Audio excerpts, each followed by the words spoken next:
네, 이 시간 우리 함께 읽은 하나님 말씀을 중심으로 하나님의 명령과 부탁이라는 제목으로 함께 하나님의 말씀을 나누길 원합니다. 사도행전 9장에 등장하는 사울은 교회의 박해자였습니다. 교회를 이 땅에서 없애버리는 것이 하나님께서 자신에게 주신 사명이라고 생각했습니다. 그런데 자신이 박해했던 이 예수가 하나님의 아들이라는 것을 다메섹으로 올라가는 길에서 깨닫게 되었는데요. 그 이후에 그는 눈이 멀었습니다. 힘을 잃었습니다. 다메섹의 어느 집에 들어가서 아무것도 할 수 없는 상태가 되어서 쓰러졌습니다. 사울은 살아있지만 살아있는 것이 아닌 상태, 가장 깊은 절망의 나락에 떨어져 있는 상태, 그 어떤 것으로 다시 회생하기 어려울 만큼 절망스러운 상황 가운데 처하게 되었습니다. 우리는 이제 예수님께서 이 사울을 어떻게 일으켜 세우실지에 대해 궁금해하게 되는데요. 그런데 예수님께서는 또 한 번의 초자연적인 기적으로 사울을 찾아가시지 않습니다. 그 대신 갑작스럽게 별로 그렇게 유명하지 않은 사람, 다메섹에서 예수님을 따르던 제자 중 하나인 아나니아라는 사람에게 찾아가십니다. 아나니아가 기도하는 중에 찾아가셔서 아나니아를 부르십니다. 아나니아가 원했던 시간도 아니고요, 원했던 명령도 아니었습니다. 그러나 아나니아는 이 말씀을 하시는 분이 누구이신지 알았고 자신이 누구인지 정확하게 알았기 때문에 이렇게 대답했습니다. 주여, 내가 여기 있나이다. 오늘 말씀은 이렇게 대답하는 아나니아에게 이제 주인 되시는 예수님께서 하시는 명령의 내용이 나와 있는데요, 하나님의 명령이자 부탁입니다. 그리고 이 말씀은 이 당시에 살았던 아나니아에게만 하신 말씀이 아닌 현재를 살아가고 있는 저와 여러분들에게도 하시는 동일한 말씀인데요, 이 시간을 통해서 아나니아에게 말씀하신 하나님께서 저와 여러분들에게도 어떤 말씀을 하시는지 살펴보는 것을 통해 하나님의 마음을 깨닫고 우리 하나님께서 하나님의 마음을 드러내 주시기를 진심으로 소망합니다. 예수님께서는 아나니아에게 사울과 관련된 명령을 하십니다. 11절과 12절 말씀 다시 한번 보시기 바랍니다. 우리 같이 다시 한번 읽어보겠습니다. 시작.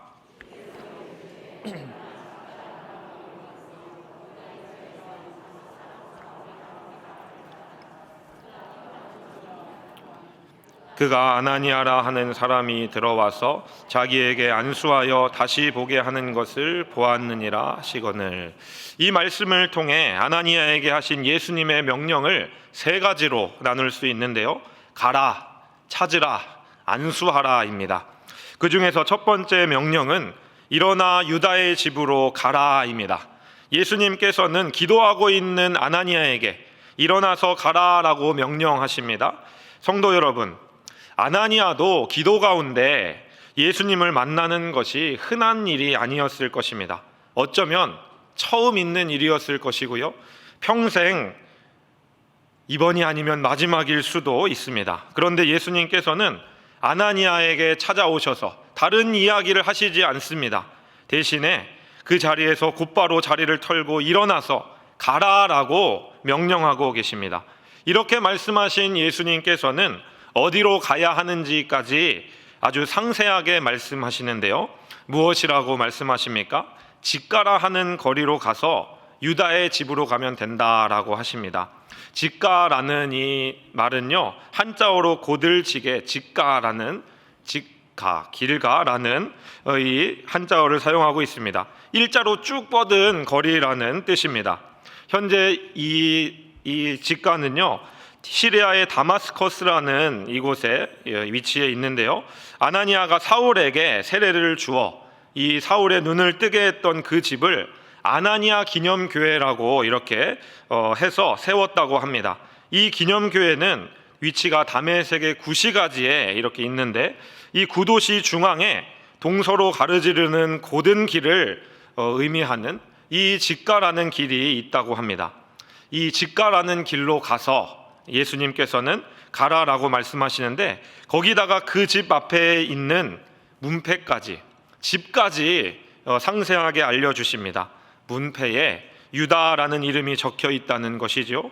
정리하면 예수님께서는 지금 다메섹시 직가로에 있는 유다네로 가서 이 상세한 주소까지 알려주시면서 일어나서 그 집에 가라라고 하시는 것입니다. 성도 여러분, 아나니아는 다메섹에 살고 있던 이 시민입니다. 이 정도 주소를 하나님께서, 예수님께서 말씀하셨을 때 그 집을 못 찾는다는 것은 불가능합니다. 직가는 너무 유명하고 그 직가 근처에 있는 유다의 집은 알만한 사람은 다 알고 있는, 유대인들이 자주 모이는 집이었습니다. 예수님께서 이 아나니아에게 너무나 구체적이고 즉각적인 순종을 요구하시는 것입니다. 뭘 해야 할지 고민하지 말고, 어디로 갈지 숙고하지 말고, 그저 내 말에 즉시 순종해서 움직이라, 가라라고 말씀하시는 것입니다. 계속해서 두 번째 명령은 다소 사람 사울을 찾으라입니다. 예수님께서는 아나니아가 만나야 할 사람에 대해서 너무나 구체적으로 지시하고 계십니다. 이 당시 유대인들은 사울이라는 이름을 아주 좋아했다고 합니다. 그 이유는 이스라엘의 첫 번째 왕이 사울이지 않습니까? 사울은 물론 이 마지막이 좋지 않았지만 키가 크고 잘생겼습니다. 그리고 힘이 셌습니다. 그래서 유대인들이 이 사울이라는 인물을 좋아했고, 이 사울이라는 이름을 자신의 자식들에게 자녀가 태어나면 이름으로 종종 지어주었다고 하는데요. 그래서 아나니아가 다른 사울을 찾을까봐 그것을 염려하셔서 헷갈리지 않게 친절하게 사울의 고향을 앞에 붙여서 다섯 사람 사울을 찾으라라고 가르쳐 주십니다. 여러분, 고향이 다소인 사울이라는 이 인물이 다메섹에 있는 유다의 집에 와 있을 확률은 얼마나 될까요? 없습니다. 거의 없습니다. 거기다가 심지어 그 사울이 아나니아가 그 집에 갈 무렵에 기도하고 있을 것이다 라고 쐐기를 박아버리십니다. 예수님께서 만나라고 하는 사울을 알아보지 못할 수 없도록 만나야 할 사울에 대한 정보를 엄청나게 많이 주시면서 반드시 그 사울을 찾으라라고 말씀하십니다. 성도 여러분, 우리는 이 말씀을 통해서, 이 예수님의 말씀을 통해서 우리 예수님께서 당신의 백성들에게 무언가를 명령하실 때 어떻게 명령하시는지에 대해 살펴볼 수 있습니다. 예수님께서는 우리에게 명령하실 때 그 명령을 대단히 즉각적이고 구체적으로 명령하십니다. 예수님께서는 우리에게 말씀하시는 분이십니다. 그런데 우리는 예수님께서 우리에게 말씀하실 때 늘 뭔가 모호하게 말씀하신다고 생각하는 경향이 있습니다. 그런데 오늘 말씀을 통해서 살펴보면 절대로 그렇지 않습니다. 주님은 늘 우리에게 선명하게 말씀하시고요, 즉각적인 순종을 원하시고 구체적으로 행동할 것을 우리에게 요구하십니다. 죄와 피 흘리기까지 싸우라고, 죄와는 절대 타협하지 말라라고 말씀을 통해 아주 분명하게 우리에게 말씀하시고요, 하나님을 사랑하는데 얼마만큼 사랑해야 되는가, 다른 것보다 하나님을 더 사랑해야 되는데 마음과 목숨과 뜻과 힘을 다하여 하나님을 사랑하고 내 이웃을 그와 같이, 내 몸과 같이 사랑하라 라고 아주 구체적으로 말씀하십니다. 또 요즘에 우리에게 예수님께서는, 하나님께서는 어떻게 우리에게 말씀하실까요? 세우신 교회의 말씀의 사역자들을 통해 예배 중에 선포하는 이 말씀을 통해 우리에게 명령하시기도 하고요, 세우신 리더들의 권면을 통해서 우리에게 말씀하실 때도 있습니다. 이제 곧 연말이 다가오는데요, 이런 권면도 받으실 겁니다. 이번에 구역장으로 섬기시는 게 가능하실까요? 교사로 섬기시는 게 가능하실까요?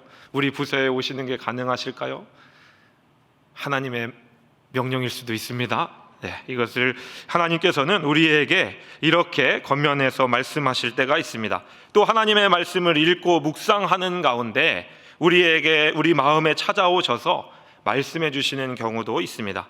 그런데 이렇게 말씀해 주시는, 변함없이 하나님의 마음을 드러내 주시고 우리에게 말씀해 주시는 이 주님의 명령을 모호한 것으로 토론해 봐야 되고 숙고해 보아야 하고 고민해 봐야 하는 것으로 바꿔버릴 때가 우리에게는 참으로 많이 있지 않은가 싶습니다.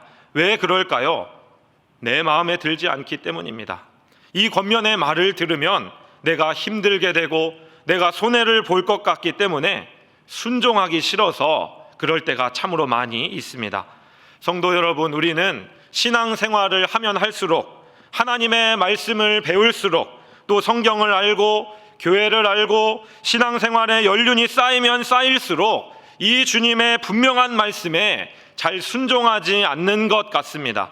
그러면서 거기에 덧붙여서 이 하나님의 명령을 이리저리 피해서 도망갈 수 있는 방법을 많이 알게 되었습니다.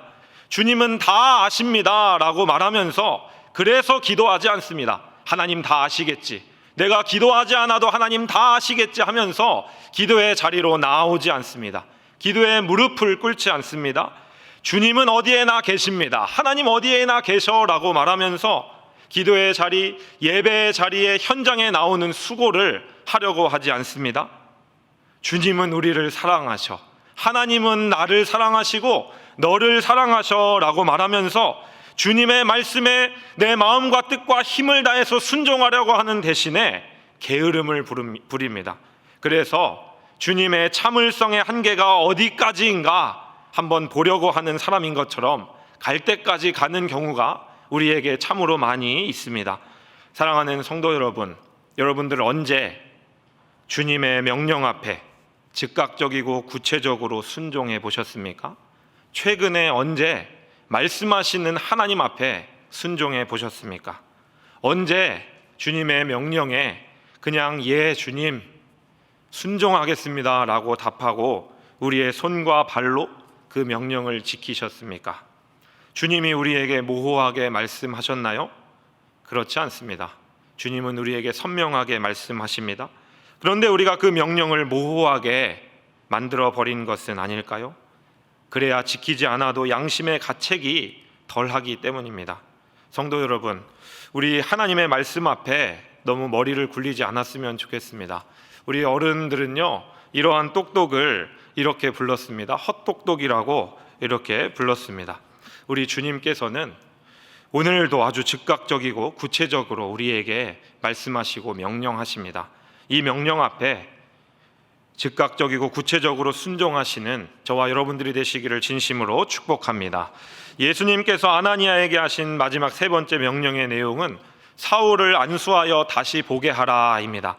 사실 아나니아가 일어나서 가야 하는 이유도, 또 사울을 찾아야 하는 이유도 이것을 위해서 그런 것입니다. 예수님께서는 그 방법도 정해 놓으셨습니다. 바로 안수입니다. 아나니아의 손을 사울 위에 얹으라는 것입니다. 그리고 그 일을 통해 일어나야 하는 일도 보이시는데요, 그것은 무엇입니까? 사울의 눈을 뜨게 하여 다시 보게 하라입니다. 이 일이 아나니아에게 주어진 명령의 핵심입니다. 그런데 여러분, 아나니아가 이 명령을 들었을 때 어떤 생각이 들었을까요? 명령해 주신 예수님에게 감사하면서 기분이 좋았을까요? 그렇지 않았습니다. 여러분, 사울이 누구입니까? 미친 사람입니다. 미쳐도 너무 심하게 미쳐서 스데반을 죽이는데 앞장섰을 뿐만 아니라 많은 기독교인들의 가정을 파괴한 사람입니다. 거기에 그치지 않고 다메섹까지 쫓아와서 그리스도인들을 잡아가겠다고 협박하는 그런 사람이었습니다. 그런데 그 사람에게 찾아가서 그 사람의 눈을 뜨게 안수하라는 것이 아나니아에게 주어진 명령입니다. 눈을 뜨면 또 무슨 일을 할지 모르는데, 어떤 짓을 할지 모르기 때문에 그냥 계속 눈을 감고 있는 것이 더 나을지도 모르겠습니다. 사울이 눈을 뜨지 않는 것이 그리스도인들에게는 더 이익입니다. 그런데 이 사울의 눈을 뜨게 하라니요, 아나니아에게는 쉽게 동의할 수 없는 주님의 명령인 것 같습니다. 이제 이 아나니아는 이 명령을 듣고 순종해야 하는 상황 앞에 놓이게 되는데요, 여러분, 아나니아가 이 명령에 제대로 순종할 수 있을까요? 여러분들이 보실 때 아나니아는 잘 할 수 있을 것 같습니까? 없을 것 같습니까? 가능할 것 같습니다. 어떨 때 가능할까요? 우리 주님께서 아나니아에게 힘든 명령을 순종했을 때 순종의 대가로 무엇인가 큰 거를, 좋은 거를 주시겠다고 하신다면 한번 참고 그 일을 할 수 있겠지라고 생각할지도 모르겠습니다. 현재 지금 카타르에서 카타르 월드컵이 진행되고 있지 않습니까? 이번 월드컵에 참여하는 선수들 중에서 대충 건성으로 뛰는 선수들은 단 한 명도 없습니다. 오히려 아픈 것을 참아가면서까지 경기에 출전해서 이기려고 이 몸부림을 칩니다. 자신의 모든 것을 다 쏟아놓습니다. 그 이유는 무엇일까요? 상이 있기 때문입니다. 보상이 주어지기 때문입니다. 모든 선수들이 저마다 그 상을 기대하기 때문입니다. 우리 역시 마찬가지입니다. 주님께서 우리가 주님의 말씀에 순종했을 때, 주님의 말씀을 들었을 때 뭔가 좋은 것, 멋진 상을 준비해 놓으셨다면 우리는 그 상을 위해서라도 멋진 순종을 보여드릴 수 있습니다. 그런데 여러분, 오늘 말씀에 나오는 아나니아와 주님의 대화를 다시 한번 보시기 바랍니다. 상에 대한 약속이 전혀 나오지 않습니다. 주님의 명령은 그저 명령으로 끝나버리고요. 그리고 이 일 후에 아나니아에 대한 내용은 아무 곳에서도 나오지 않습니다. 여기서 그냥 끝나고 마는 것입니다. 원수 사울에게 안수하여서 그의 눈을 뜨게 하라는 명령을 수행했을 때 아나니아에게 주어지는 상이 없다라는 것입니다. 박해자 사울이 이제 회심했기 때문에 이것이 아나니아에게 또 다메섹에 있는 교회에게 이익이지 않을까요? 라고 생각해 볼 수는 있습니다. 그러나 사도행전 9장 이후에 이 펼쳐지는 내용들을 보면 다메섹 성도들의 상황이 더 악화되었습니다. 사울의 회심 소식이 들리자 다메섹에 있던 유대인들이 큰 충격을 받았습니다. 그래서 더 전의를 불태우게 되었습니다. 도대체 예수라는 이 사람이 뭐길래 우리 종교를 이렇게 이 이단 같은 사람이 우리를 이렇게 압박하는 거지? 라고 생각하면서 더 열심을 가지고 이제 사울까지 죽이려고 했고요. 다메섹에 있는 교회를 파괴하려고 했습니다. 이전에 박해자가 대표 우두머리가 사울 한 명뿐이었다면 이제는 무리가 되어버린 것입니다. 다시 말하면 우리 주님은 아나니아에게 아무 이익이 되지 않는 일을 명령하신 것입니다. 거기다가 그 보상도, 거기에 따른 대가도 준비하지 않으셨습니다. 문자 그대로 아나니아와 상관없는 주님의 일을 명령하신 것입니다. 아나니아는 그 주님의 일을 하고 있습니다. 아무런 상이 보장되어 있지 않은 그 일, 원수를 안수하여 살려내는 하기 싫은 그 일을 주님께 순종함으로 수행하는 것입니다. 사랑하는 성도 여러분, 아무런 상도 기대하지 않고 아무런 약속이 없음에도 불구하고 주님의 명령에 순종하는 것, 이것이 성경이 말하는 진짜 성도의 모습입니다. 우리는 어쩌면 오랫동안 이상하게, 그러면서 오랫동안 잘못 배운 것이 있는 것 같습니다. 우리가 이렇게 순종하면 이런 복을 받을 것이다. 하나님이 이런 복을 주실 것이다. 우리가 이런 세상의 복을 받기 원한다면 이렇게 순종해야 한다. 꼭 순종해야 한다. 이런 가르침을 우리는 많이 들었고 우리는 그렇게 또 생각합니다. 물론 우리 주님께서는 심은 대로 거두게 하시는 분이시고요, 우리가 주님의 말씀에 순종하면 가장 좋은 것을 우리에게 갚아주시고 채워주시는 분이십니다. 그러나 여러분, 적어도 이 세상의 삶 가운데서는, 이 세상의 삶 속에서는 이 말이 아닐 수도 있다는 것을 우리는 알아야 합니다. 하나님께서 우리에게 주시는 궁극적인 복과 상은 세상이 말하는 복과는 다른 것이기 때문입니다.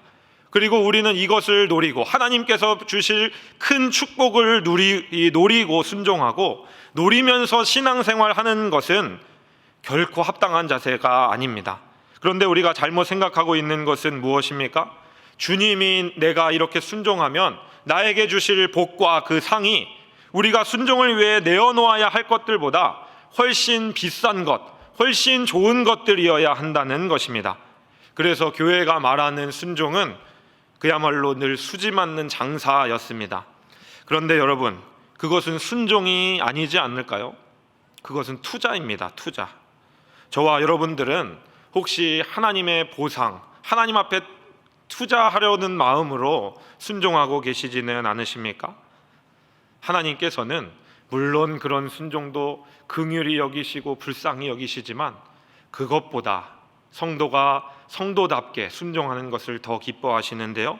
사도 바울을 통해 구원받은 성도가 이 세상을 어떤 방식으로 살아가야 하는지에 대해서 로마서 14장 7절과 8절 말씀에서 우리에게 분명히 이렇게 말씀하십니다. 우리 이 말씀을 같이 한번 읽어보도록 하겠습니다. 시작.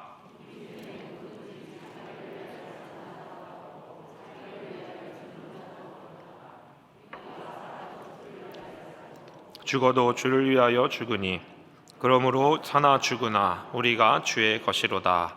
사랑하는 성도 여러분, 우리는 주님의 것, 주님의 소유입니다. 그래서 우리의 모든 것은 다 주님의 것입니다. 우리에게 주신 재능이 있다면 그것은 내 것이 아니라 주님의 것입니다. 우리에게 주신 생명이 있다면, 또 우리에게 주신 건강이 있다면 그것은 내 것이 아니라 주님의 것입니다. 또 나그네 인생길을 살아가는 어간 가운데 하나님께서 재물을 주신 것이 있다면 그것은 나를 위해, 내 행복을 위해 사용하라고 주신 것이 아니라 하나님께서 하나님의 일을 위해 사용하라고 주신 하나님의 것입니다. 그래서 우리가 이 땅에서 사는 것도 주님을 위해 사는 것이고요, 죽어도 주님을 위해 죽어야 한다라고 말씀하고 있는 것입니다. 참된 성도라면 그냥 그렇게 살고 아무런 보상이 없을지라도 주님을 위하여 살고 주님을 위하여 죽어야 하는 것이 당연하다는 것입니다.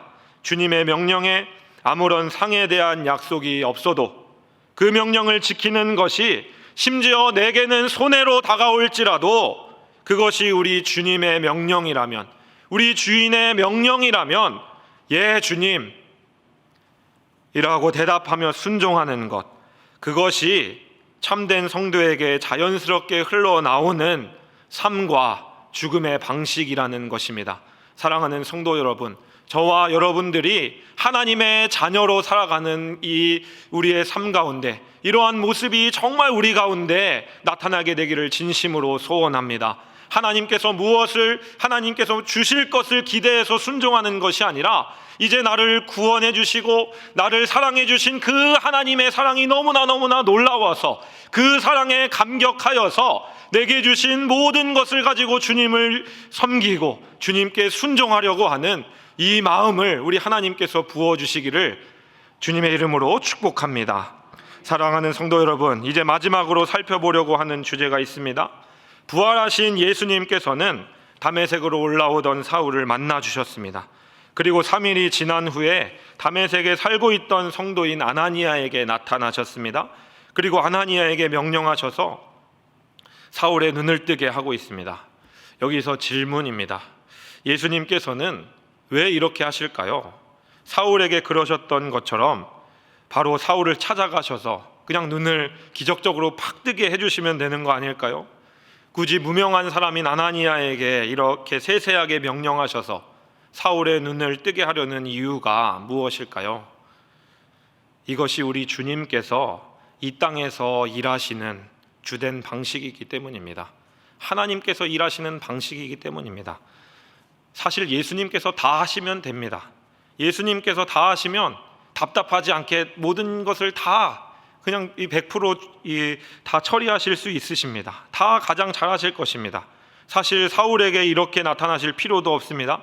그냥 유대교 지도자들이 다 모인 자리에서 산헤드린 공회 회의 시간에 빛과 같이 임하셔서 내가 너희가 박해하는 예수다라고 이렇게 말씀해 주시면 되는 거 아닐까요? 그리고 로마 총독이나 왕이 있는 궁궐에 나타나셔서 또 절기를 맞아 성전에 모여있는 많은 무리 가운데 나타나시면 이 부활의 영광을 보여주시면 한순간에 세상이 복음화될 것입니다. 그런데 우리 주님은 그렇게 하지 않으십니다.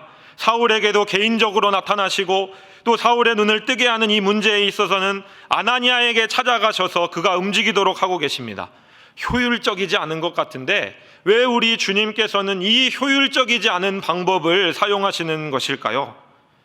구원받은 성도들과 함께 구원받지 못한 이들을 건져내는 것이 우리 하나님께서 원하시는 영혼 구원의 주된 방식이기 때문입니다. 사랑하는 성도 여러분, 이 일은 눈먼 자의 눈을 뜨게 하는 일입니다. 다시 말해서 죽은 자를 살려내는 일입니다. 이것은 부활의 주님만 하실 수 있는 생명의 역사입니다. 그런데 우리 주님은 이 생명의 역사를 혼자 하기 싫어하십니다. 이 생명의 역사에 이미 생명을 얻은 하나님의 백성들이 함께 동참하고 함께 참여하기를 원하십니다. 그래서 이미 생명을 가진 아나니아를 사울의 눈을 뜨게 하는 일로 보내셨던 것입니다. 생명 없는 인생을 생명으로 옮기는 그 기적의 현장에 무명의 그리스도인을 사용하셔서 그 무명의 그리스도인에게 맡기고 계신 것입니다. 그리고 이 무명의 성도가 순종했을 때 눈먼 자의 눈이 떠지고 생명 없던 자에게 생명이 나타나는 생명의 역사가 나타난 것입니다. 인간이 주님의 일, 오직 주님만 하실 수 있는 생명의 역사에 참여하게 된 것입니다. 하나님께서는 오늘 이 시대를 살아가고 있는 저와 여러분들에게도 이것을 명령하십니다. 또 이 일에 동참하라고 부탁하십니다. 저와 여러분들을 사람을 살리는 일로 초청하시고 일어나 나와 함께 가자라고 손을 내미시며 부탁하십니다. 이 하나님의 명령과 부탁 앞에 우리가 어떻게 반응해야 되는 것이 옳겠습니까? 물론 이 하나님의 명령과 부탁을 들어드리는 것이, 이렇게 하는 것이 결코 쉽지는 않습니다. 이 명령과 부탁을 들어드린다고 내가 순종한다고 해서 모든 일이 갑자기 일사천리로 진행되지 않습니다. 그 안에 흘려야 되는 눈물도 많이 있고요, 희생해야 되는 고통도 참으로 많이 있습니다. 네, 제가 어릴 때 교회에서 많이 부르던 찬양이 있었는데요, 저는 잘 안 부르고 우리 어른들이 많이 부르신 찬양입니다. 송명희 시인이 작사한 똑바로 보고 싶어요라는 찬양이 있습니다. 이 찬양의 가사를 봤을 때 처음에는 공감이 가지 않더라고요. 그래서 이거는 부르면 안 되는 곡이 아닌가 이런 생각도 했습니다. 송명희 시인은 의사의 실수로 평생을 뇌성마비로 이렇게 고생하고 있는, 여전히 고생하고 있는 분이신데요, 이런 가사를 썼습니다. 똑바로 보고 싶어요 주님, 똑바로 걷고 싶어요 주님 이라는 이 가사의 내용이 나오는데요, 저는 눈이 잘 보여요. 그리고 발도 있어서 사지도 멀쩡해서 이 찬양이 그렇게 와닿지 않았는데, 이제 교회 사역자로 부르심을 받고 사역을 하면서 이 감사할 때도 물론 많이 있지만 때로는 한계에 부딪혀서 낙심될 때도 참으로 많이 있더라고요. 그때마다 이렇게 기도하곤 했습니다. 하나님, 저 안 한다고 했잖아요. 왜 불러주셔서 그냥 하나님이 다 하면 되지, 왜 부족한 사람 부르셔가지고 저도 하나님도 답답하실 것 같아요. 왜 하나님 답답하고 저 답답하게 이렇게 하시나요? 저 그냥 안 할게요. 하나님, 저 안 하고 싶으니까요, 그냥 안 할게요. 이렇게 이런 기도를 한 적이 있습니다. 사실 요즘도 할 때도 있습니다. 언젠가 우리 교회에서도 새벽에 이렇게 기도할 때가 있었는데요, 기도하면서 기도가 제대로 나오지 않더라고요. 하나님 원망과 이 하나님 저 안 할게요 이런 기도만 나오는데, 우리 새벽기도 배경음악 중에 이 노래가 나오는 거 아십니까 여러분? 기도 자리에 오래 앉아 계신 분은 들으실 수 있습니다. 똑바로 보고 싶어요 주님 연주곡이 나오더라고요. 그때 이 가사가 생각나면서 이 가사가 참으로 와닿았습니다. 이 가사를 보니까요, 나한테는 조금 상관이 없는 찬양인 줄 알았는데, 내가 불러야 할 찬양이, 하나님 앞에서 나를 정말로 안다면, 내가 누구인지 안다면 이 찬양의 가사로 매일 하나님 앞에 나가야 되는 사람이 바로 나이구나라는 사실을 이렇게 깨달았습니다. 주님, 이 작은 자를 통하여 어디에 쓰시려고 이렇게 초라한 모습으로 만들어 놓으셨나요? 이렇게 기도할 때 하나님께서는요, 말씀 가운데 찾아오셔서, 말씀으로 찾아오셔서 저를 일으켜 주신 것을 경험합니다. 야, 너가 나를 위해서 이 일을 좀 해주면 안 되겠니? 내 생명의 역사에 너가 동참해주면 안 되겠니? 라고 이 마음 가운데 말씀으로 찾아오셔서 이렇게 말씀하시더라고요. 그때 우리의 고백이, 저의 고백이 어떤 고백이 되어야 하는지 아십니까? 찬양의 가사가 잘 알려주고 있습니다. 당신께 드릴 것은 사모하는 이 마음뿐, 이 생명도 달라시면 십자가에 놓겠으니, 허울뿐인 육신 속에 참빛을 심게 하시고 가식뿐인 세상 속에 미랄로 썩게 하소서. 이 고백이 나오게 하시더라고요. 이 고백을 하게 하시더라고요. 성도 여러분, 저와 여러분들 참으로 주님의 말씀으로 말씀답게 살아가기에 참으로 어렵습니다. 주님께서 명령하시고 부탁하신 이 일을 살아가는 것이 그렇게 만만하지는 않습니다. 그러나 우리 주님의 초청 앞에 여러분들 어떻게 반응하시겠습니까? 복음 전하기 참으로 어려운 때를 살아가고 있습니다. 우리 자녀 세대에 바른 신앙이 제대로 전수되지 않고 있어서 청년, 청소년 복음화율이 3% 미만이라고 말하는 때를 우리는 살아가고 있습니다. 여러분, 3% 미만이라는 것은요, 이 어떤 통계를 보니까 그 집단이 미전도 종족이라는 것을 의미한다고 합니다. 우리 다음 세대들이 미전도 종족이라는 뜻입니다. 여러분, 이런 상황 가운데서 복음을 어떻게 전하시겠습니까? 상황과 형편이 이렇게 어려운데 어떻게 하시겠습니까? 상황과 형편이 어렵다 할지라도 그것이 나에게 그리고 별로 필요 없는 것과 같고 이익이 되는 일이 아니라 할지라도 우리는 복음을 전하는 일에 힘써야 합니다. 왜 그렇습니까?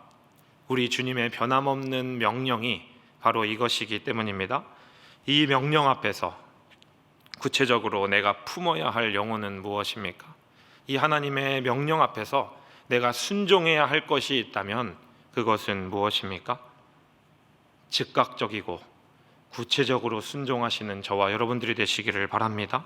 구체적인 이 주님의 명령에 순종함으로 나아가셔서 우리에게 부탁하신 이 생명의 역사에 동참하셔서 생명을 나누는 일에 뛰어드시는 저와 여러분들이 되시기를 진심으로 축복합니다.